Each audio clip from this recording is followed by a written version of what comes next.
త్వరగా దున్నండిరా. పిఆర్ఓ బంగారం లాంటి భూమిది. అరే ఏంకన్నా పటేల్ మీ పొలం దున్నేస్తున్నాడు. పటేల్ మా పొలం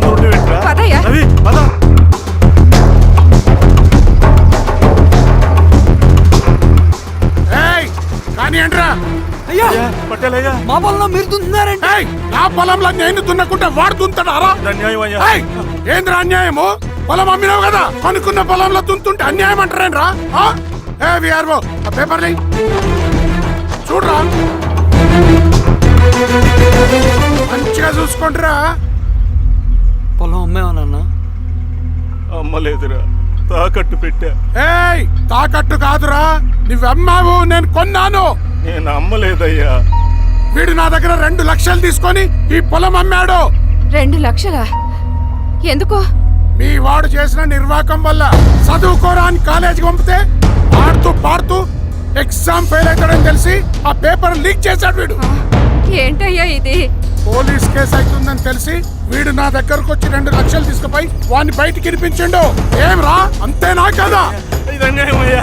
నేను అమ్మలేదయ్యా, నేను అమ్మలేదయ్యా. అవి దొంగ కాగితాలయ్యా. ఏం తమాషా చూస్తుండ్రా? పని చేసుకోండి. ఇవి దొంగ కాగితాలయ్యా. నన్ను నమ్మండయ్యా. దొంగ పేపర్. అవును. చాలా దొంగ. నేను అమ్మలేదే. వాళ్ళు మనల్ని మోసం చేశారు. వాళ్ళు మనల్ని మోసం చేశారు.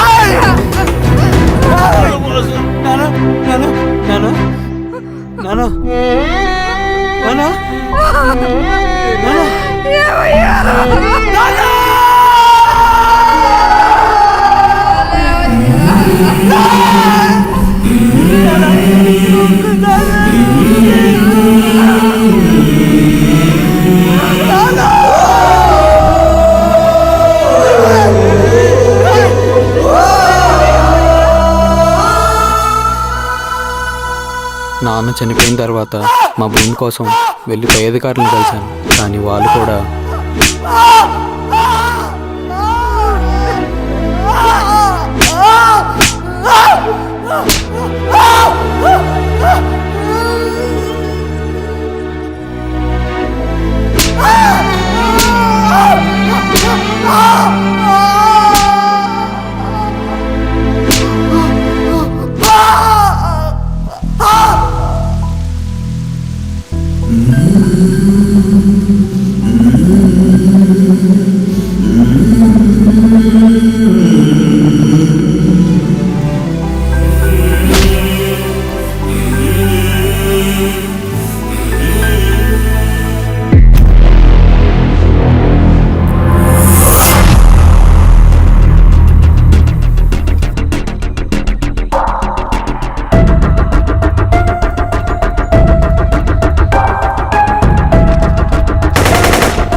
ఈ వార్త అన్ని పేపర్లో రావాలి.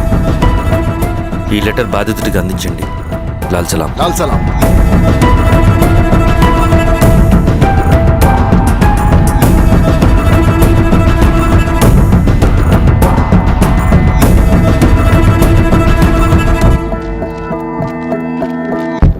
ఈ పీడిత భూస్వాముల నుండి విముక్తి కోసం విప్లవ పోరాటం చేయాలి. పేద ప్రజలను సమసమాజం వైపు నడిపించాలి. దళం నిన్ను ఆహ్వానిస్తుంది. రా, జనం కోసం పోరాటం చేద్దాం. లాల్ సలాం.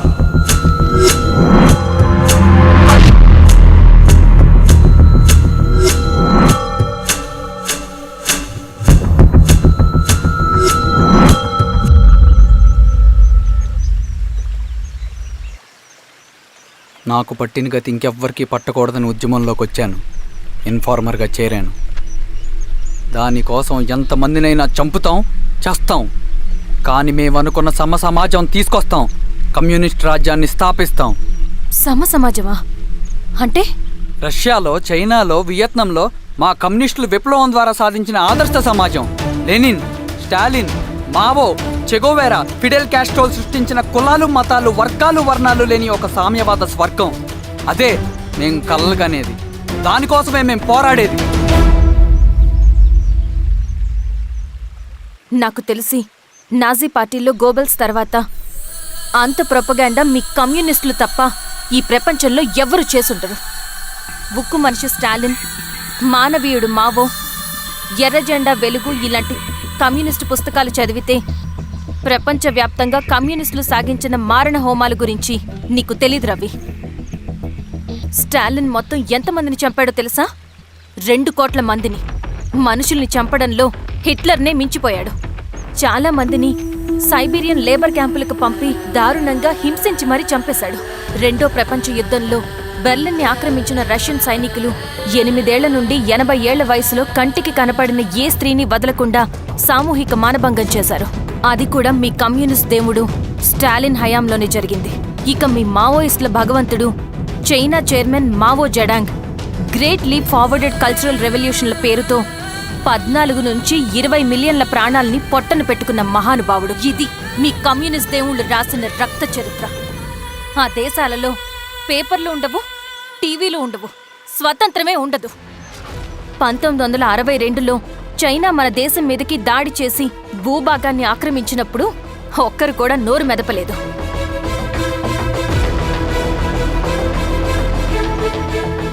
కమ్యూనిస్టుల మానసపుత్రులైన మీ నక్సలైట్లు ఏమైనా తక్కువ తిన్నారా?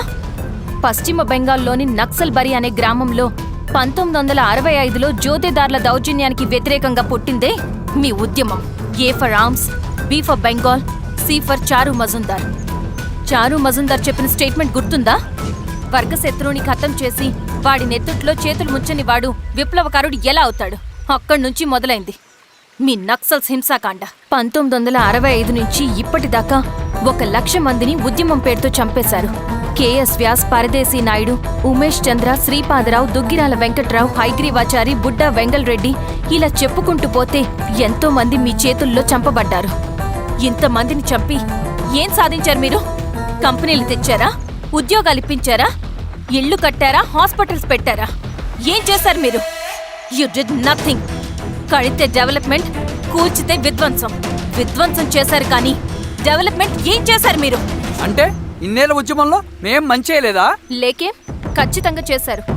తెలంగాణ సాయుధ పోరాటం, శ్రీకాకుళం సాయుధ పోరాటం వాళ్ళ చలవే.